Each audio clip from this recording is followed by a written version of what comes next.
Hello, I'm Umair Khalid. I'm one of the social media editors at JACC Cardiovascular Interventions, and it is my pleasure to welcome Dr. Tobias Koch. Dr. Koch, thank you for joining us today. Thank you.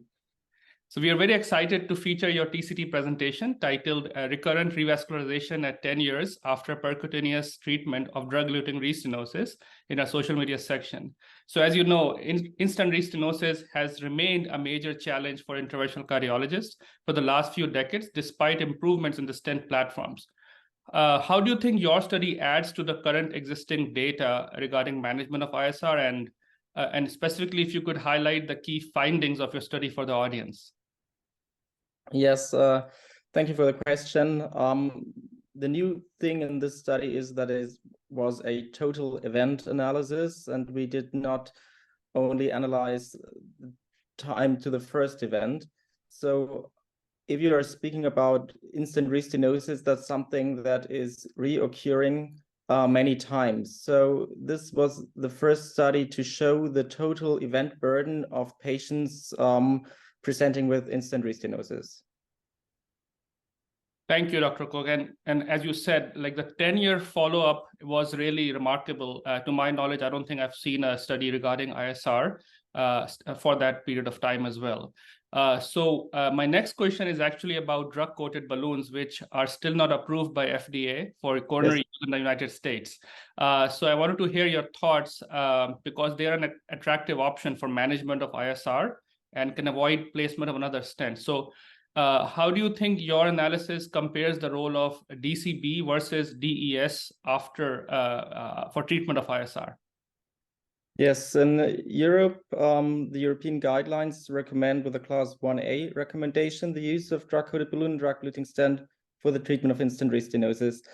And our study shows that for the treatment of recurrent restenosis, the treatment decision was up to the operator in this analysis because it wasn't part of the randomized controlled trial. And you saw that drug-coated balloon and drug-eluting stent was used. The events were comparable. Yes, so you had 140 DES implantations and 135 drug-coated balloon angioplasties. And I think this underlines the big role of the drug-coated balloon.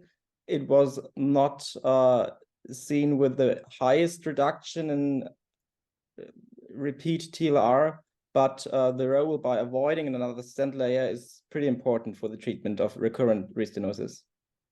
Perfect. Thank you. Thank you, Dr. Koch, for your response. My next question is regarding the stent-related factors, because that can also influence the ISR in the future. Yes. So you could share with us what generations of stents or what types of stents regarding polymer and drug were used in your study?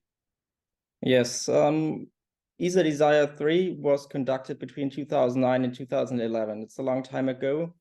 And in this study, patients were randomly assigned to the treatment with the Taxus Liberté stent. It was a paclitaxel eluting stent that's no longer available.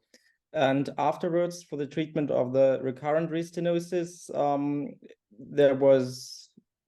it was up to the operator which stent he has taken. So with the years, they also used newer generation DS. Excellent. Thank you, Dr. Koch. And my final question is regarding intracoronary imaging, which over the last few decades we're trying to use more and more and endorsed by guidelines as well. So I know it's a study from 2009 to 11, the stents used during that period. But do you know if intracoronary imaging was used during management of ISR, and if so, what percentage of patients? So we actually didn't analyze this. Yes, how you said, the study is pretty old because of this very long follow-up. And in this time, the treatment of instant restenosis was kind of different. The use of intracoronary imaging wasn't that used that much than it's nowadays. So with the years, it was used more and more. And of course, we saw the events, intravascular imaging was used, but we don't have concrete data about it. Sounds good. Thank you, Dr. Koch, for sharing these insightful results with us, and congratulations on your work. Thank you.